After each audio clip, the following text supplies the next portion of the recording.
people's... Oh, yeah.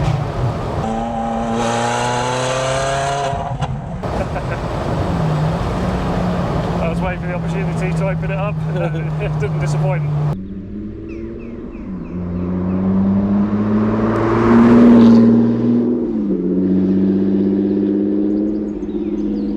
Hi everyone, welcome to Nightfall.Drives. Doug here, and today, very excitingly, we're here with Rohan and his 2001 Ferrari 360 Spider.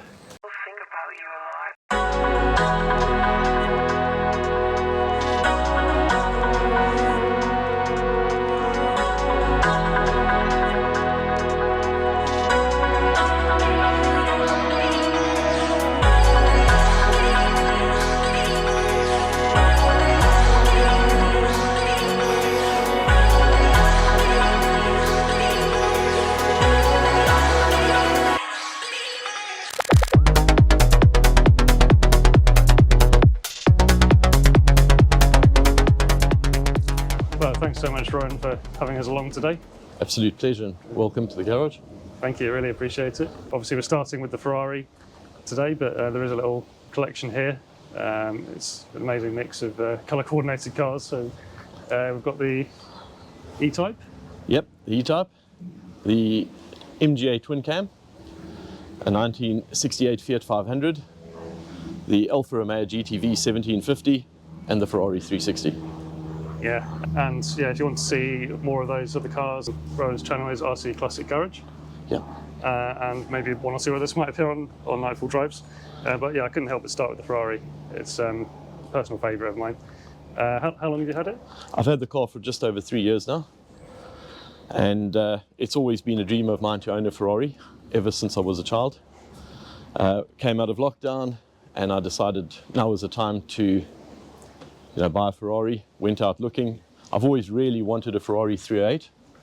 Oh, yeah. And that's really been my dream of a Ferrari 308, but I thought this was a really good mix of modern and classic. And I just found that I thought it was really, really pretty Ferrari. Yeah. And I eventually settled on the Ferrari 360, and I'm really happy I did. Yeah, well, I completely agree. It's that era where it's still old school format, V8. It is beautiful, I think. It's one of my favourite Ferraris. It was the era that I grew up sort of lusting after Ferraris as well. So yeah, very excited to experience it. Yeah, and I don't think you'll be disappointed at all. It really is a fantastic drive, and I think I've been really happy with this car. Yeah, and well, I had a little taste of it coming out of the garage.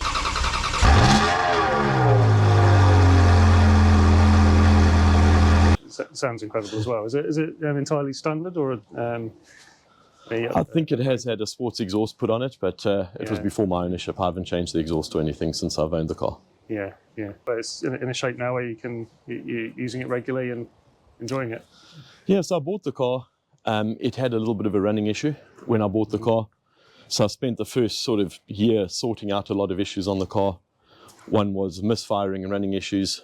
Eventually ended up having to fix it with the ECU. And then there was a bit of suspension work. But the car's had a lot of maintenance over the last 5 years, and it's now at a state where, I'm really happy with it, and I think it's at a really good state of maintenance. It has got 51,000 miles on, so it's a car that has been used. And that's what personally attracted me to buying the car, because I enjoy using my cars, taking them to events, sharing them with people. Yeah. So it was a perfect car that I don't mind putting miles on and enjoying. Yeah. And it seems like Ferraris in particular, you do get people hiding them away and keeping the mileage down, but they don't really appreciate that, do they? They like to be used. They like to be used, enjoyed. And and I think it's AV Engineering that you've been taking it to. They're, I think, the go-to people, really, are they, for this kind of era? Yes. So it's been with AV Engineering over the last few years, and Aldous has done a really good job at bringing it up to what he calls his sort of standard level. And it's just returned from its 3-year cam belt service. So hopefully it's ready for the drive. Yeah, and that's no longer, that's not engine out, is it? There's a hatch or something for the cam belt? Or... Yes, and that's really also was one of the deciding factors between the F355 and the 360 when I bought the car, in that the F355, they actually have to remove the engine and gearbox, drop it out of the car to change the cam belt, whereas the 360, it's a hatch at the back, and it's much easier to change the cam belt. Yeah, nice, yeah. And do you mind if we have a quick look under the engine cover? Sure. Ah, lovely. Oh yeah, new Ferrari exhaust. It looks it looks a little bit smaller than I remember seeing. But yeah, it certainly sounded amazing. Is it 3.8? Or I can't remember. This is a 3.6, so 3.6. Yeah, 3.6 V8. pretty high red line. Yes, I think 8,500 RPM Yeah, red line. Yeah. Okay. And the F1 gearbox. I saw one of your videos on the oil levels there. It's sort of operating as it should now, but It is. It is. I mean, I had an issue where when it was sitting in traffic, it was popping into neutral. I enjoy driving the cars and using them. I'm not somebody who goes very fast when I drive the cars, whatever. I just enjoy being out and just enjoying it. And I had the car in auto mode. Oh, yeah. And I think it was something that, happened at low oil levels. And I did a video on just how to do it. So every time I sort of find out something and how to do it with these cars, I like to share it and just say, this is how you do it. This is how you check your oil levels. Yeah. Because sometimes you're driving these cars and you think, something big has gone wrong with the car, and it's actually something fairly simple. Yeah. That can be easily rectified without having to take the car in or anything like that. So I like to sort of share those things. Yeah, it's good to see, well, A, you're using them, and then B, sort of helping other people to get the most out of theirs. So that's great. Shall we head out on the road then? Yeah, sure.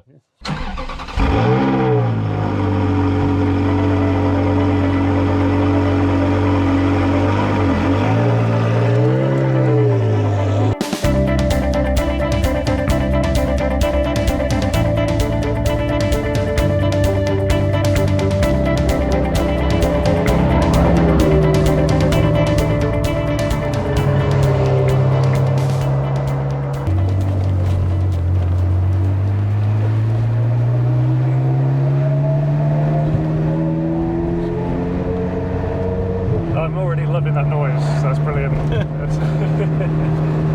Is it a switchable one, or is it? It is what it is. It's just like that, yeah.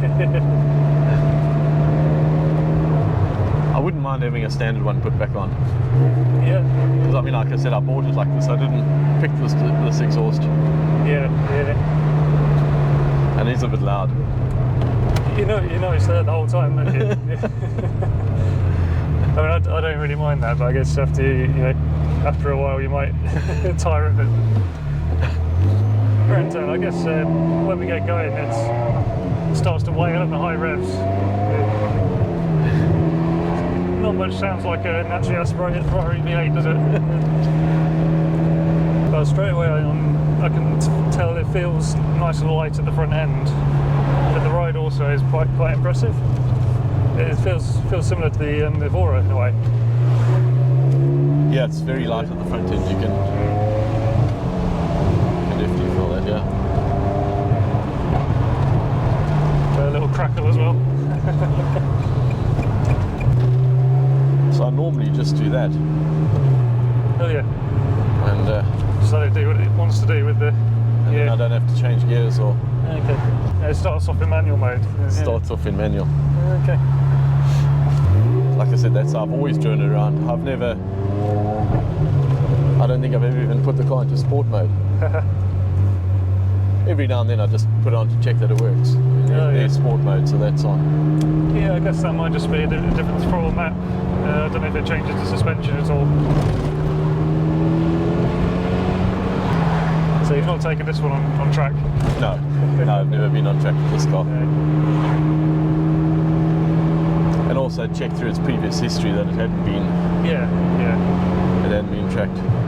It's actually quite low in the front, so you can sometimes tell a car that has been tracked in that if you put your arm around the wheel arch in the front, you can it hits against the body on the 360s, and you can feel the dents.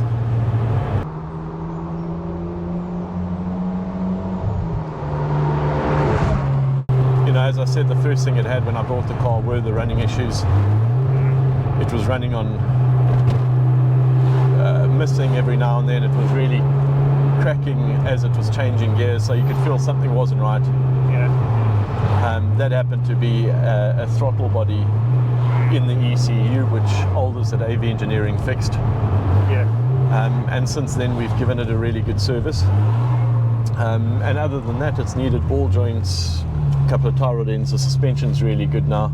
Yeah. The car's running really well. Yeah, it's fairly typical for ball joints and things on these, isn't it? Yeah. Wear out quickly. Yeah. So I think as we've been renewing things, Hill Engineering do very good upgraded parts. So we've upgraded the ball joints to the Hill Engineering, which are a bit longer lasting. Same as when we did the cam belt service, we changed all the bearings as well. Yeah. To Hill Engineering upgraded parts. So hopefully they are pretty much fit and forget parts. Yeah, it's nice that you've got that kind of aftermarket where people have invested time to make these sort of improvements. Yeah. And made it a bit more usable and reliable. And yeah, it's never nice. Like we both had our cars disappear for some of the spring, haven't we, with some of the work going on. But yeah, both back. And yeah, hopefully you're here to enjoy the summer with them. Yeah. And as I said, I do plan on using this car quite a bit over the summer. Yeah, we'll have to get the roof down when we get an opportunity. I don't think it's going to rain today. It is an interesting mix in these era Ferraris. You have the luxurious seats, the leather, but then at the same time you can sense the lightness and you see the bits of the aluminium here and there. So there's an interesting mix of like sport and luxury, isn't it? Yes, it is. And so I know you can get the carbon fibre seats as an upgrade for the 360, but I quite like these comfort seats. It's a really smooth, comfortable drive. Yeah, I like these more than I was expecting actually, because there's a lot of lateral support in them. Yeah. Which from the comfort seats I wasn't expecting.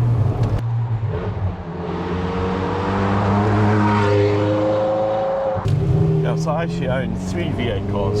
So the Ferrari's a V8, the AC Cobra's a V8. Oh yeah. And the Porsche 928, and yeah, I must say this is the one that revs to the highest amount of, obviously 8,500 if you wanted to go up there. I've never been there before, but but it's definitely the one with the most horsepower, and it's definitely got the wildest acceleration. Yeah, it's sort of is it around the 400 mark? Yeah, the 400 brake horsepower, yes. Yeah. I know that AV Engineering have got different ECU maps and things like that as well to extract a bit more, but I don't know if you've had anything like that. No, this is a standard mapping on the car. Yeah. So that's certainly plenty quick enough. And that sort of red line, as you say, it's very difficult to use that on the roads, isn't it? And I personally really enjoy the F1 gearbox. You can put it into auto mode and drive around, and really, if you just want to drive around and enjoy the car and cruise around, it is a car that you could really enjoy and use that. So, and if you do feel like you want to change the gears manually, you're just going to pedal mode and change the gears. So it's something that I actually enjoy. I've not really noticed any shifts at all. It's just seamlessly going about its business. I guess if you're revving it all the way out, you might. I guess that's when you get the kick, isn't it? The gear change. Some people talk about it being a bit slow or a bit hesitant and things like that, but it doesn't seem to be. No, for me it's absolutely fine. Yeah. And as I say, before I did that oil top-up, it did feel a little bit slower. I could feel that it was changing gears a bit slower, just taking a little bit longer to go into the next gear or to select first. And that's why I said to you earlier, sometimes it's a really small thing on these cars and you think, oh, it's quite a big issue. Same as the soft top, which we'll take down just now. It got a bit slow. It sort of went to its first setting, took a really long time to go for the second setting, and you heard that when you do hear that fixing a soft top can be really expensive. But again, it was oil that had just sort of gone down. Top up the oil and it's fine again. So sometimes it's just really small things that you can think you're in for a big expense at some stage. I know a lot of people have always said the manuals are one to go for, and but I think if I personally had to pick another 360, I'd pick an F1 again, just from the way I use it. And I'm a little bit on the fence, because I think this is one of my 2 or 3 years time, hopefully, shortlist. But the manuals are obviously at the moment they're commanding a premium, but the way that the F1 gearbox. Yeah, it gives you that flexibility, and it's actually quicker as well, isn't it? So it's how Ferrari probably intended it.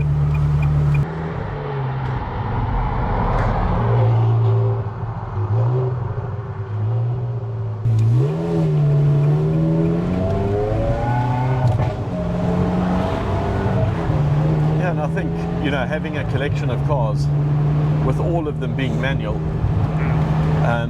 even the Porsche 928 is a manual. You know, I think for me it's a welcome change to have something like an F1 or the F1 box, and I think it's maybe if you were selecting your only car, you would probably prefer a manual. I can see that. Yeah, I guess if you want it to be that, you know, maximum involvement, and Yep. but it is your only car, like you say, or your only sporty car, Yeah, makes sense. But yeah, I think when you've got a collection, you want cars to fill gaps. in variety. Yeah, each one offering something a bit different. From as young as I can remember, I dreamed of owning a Ferrari, and I'm definitely very happy I selected, you know, Ferrari 360 when I eventually did. I've been very happy with this car, and one I really enjoy owning, really enjoy using. And once it's been sorted, I think in the beginning it was a bit frustrating, and you just feel you fix something and something else went wrong, and then you fix it and something else went wrong. But now that it's been sorted for the last 2 years, it actually not much has gone wrong at all, and it's been an absolute pleasure to own. And I think, you know, speaking to Aldous at AV Engineering, he said these cars are really, you know, they are bulletproof. Yeah. They are relatively easy to work on, quite easy to maintain. They obviously carry a Ferrari tax with anything that you have, but yeah, I think it's more feasible to run one of these and to use it frequently, more so than the older ones. yes, Like you said, you're saying attempted by 308, but I guess that would be a bit more similar to the other cars, and a bit more work and ongoing stuff. But this is a bit of a sweet spot with the, as we said earlier, with the you know, there's enough modern technology in here, but it still has the old school sort of layout, and it's pre-turbo and all this sort of thing. So yeah, I think there's an element of it's got enough that I can still work on it and enjoy it. It's the start of the electronics, so they're relatively simple. I think after this they get a lot more complicated when they. This is a car that I think you could drive around each day, you could use, you could enjoy it. It's fairly good in traffic, it's fairly good on the open road, it's comfortable. Yeah, it really is. Yeah. I'm very impressed with the seats, and the ride is. Well, these roads are not great either, are they? It's coping pretty well with them.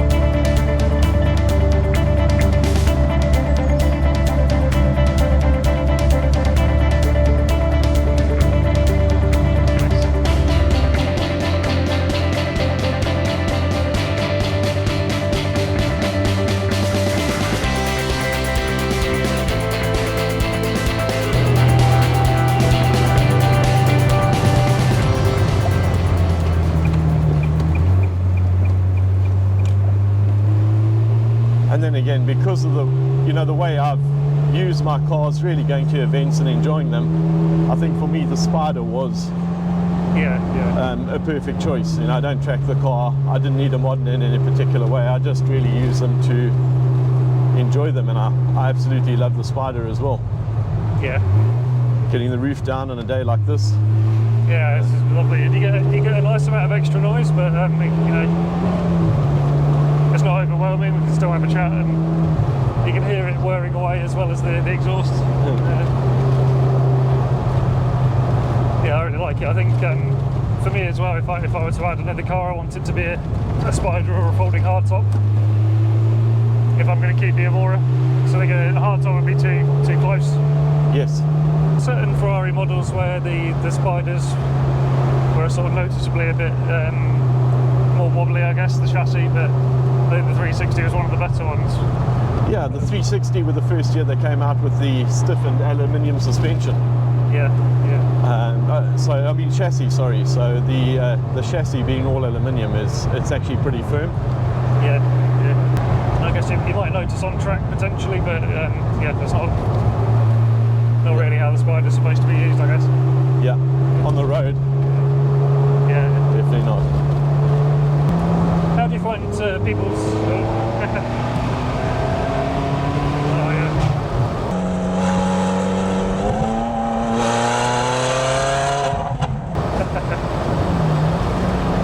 I was waiting for the opportunity to open it up. It didn't disappoint. Yeah. That's nice. It starts to go into that higher pitched tone as well, doesn't it? How do you find people's reactions to the Ferrari? You still get people, striking up conversations on the forecourt and stuff, or? Not so much with this car. I find I get a lot of reactions with the E-Type Jaguar. Yeah. I get very pleasant reactions with the Fiat 500. Oh yeah, yeah.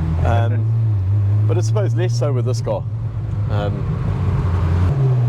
I think what you do get is you get a lot of children that are always waving, and oh yeah, yeah. And I would have definitely been one of those kids one day. So if we ever at a car show and I see a kid looking at the car, I always think, get in and have a photograph, because I was that child one day. So yeah, that's how the dream gets started, isn't it? Yeah. When I went out, sort of looking at the car, I just felt, I really liked the 348. I liked the 355. Again, both of those I just felt with the 3-year cam belt services that you have to do, taking the engine and gearbox out each time. Yeah. You then had the 360. I think the 430 is a great car, which then came afterwards. Yeah. And then they get into the real modern stuff after that. And I'm still at heart, I'm a classic person, so I just felt this was the right balance between starting to become a classic and... Yeah, it's certainly a modern classic, and not too long before, I guess, it is an official. And also, it's quite closely related to the 430 in terms of the chassis and that sort of thing, and I can sort of feel a similarity to that. I've been lucky enough to be in a Scuderia, JM's Scuderia last year, and similar feeling here, but obviously that has the raw edge, and there's black carpets and the more sort of thump in the back, I guess. They came with the lightweight specials. But you're getting 80%, 90% towards that type of experience in this sort of thing. But then you've also got the comfort and the soft top to enjoy as well. Yeah. And definitely when it comes to these, it's all what the person wants to use the car for and what they really, how they want to enjoy it. Yeah, absolutely, yeah. So I do think, this was my first Ferrari as well. And I think it's a great entry point into anybody coming into Ferrari ownership. And, I would say to somebody to really look through the service history and what has been done on the car in the past, because if you are stuck with some delayed maintenance, it can cost you. Yeah, no, you do get, as you say, this one's got more miles on the clock, so it's probably been regularly serviced, but some of them that sit around, people do skip the service. If it's something like 1,000 miles in a year, then they might not do the service, but they still need it. Yeah, they still do need to be checked annually, and I think as part of the annual service as well, they renew all the brake fluids, they do all the fluids around the car, rebleed the system. So it's a bit more complicated than, say, standard annual services, but as I say, if a car's genuinely been done like that and just got a good service history, things have been maintained, they're great cars to own. They really are. Yeah. I suppose 360s, in terms of where they are in the market as well, they're not the cheapest Ferrari, but they are the next step on. The point where you've got the choice between maybe some of the high mileage 355s possibly, or the 430s, but I think the 360s is quite good value proposition as well. It is. I mean, if you do have a look at the value, the 355 that came before it is worth quite a bit more. The 430 that came after it is worth significantly more, and I just think it's you know, I personally think it's quite an undervalued Ferrari, and I think it's one that possibly a little bit overlooked. Yeah, and it's strange because it has a bit of the best of both of those, doesn't it? Yeah. I'm hoping that you know, these cars are now hitting this year they're 25 years old from when they first came out, so I'm sort of hoping the 25-year rule kicks in. Yeah. Because I really think there are cars that deserve it. Oh, it's been a wonderful experience in the 360 ride. Thanks so much. No. It's I can't get enough of the sound. I've really been looking forward to experiencing one. And it's nice to experience the Spider as well, which is on my shortlist. So yeah, thanks again for bringing me out. No problem at all. It's been really great having you. And if you enjoyed the video, check out the other ones from today. Check out RC Classic Garage as well. Thanks for watching. Please subscribe, etc. And I'll see you for another one. Thanks a lot.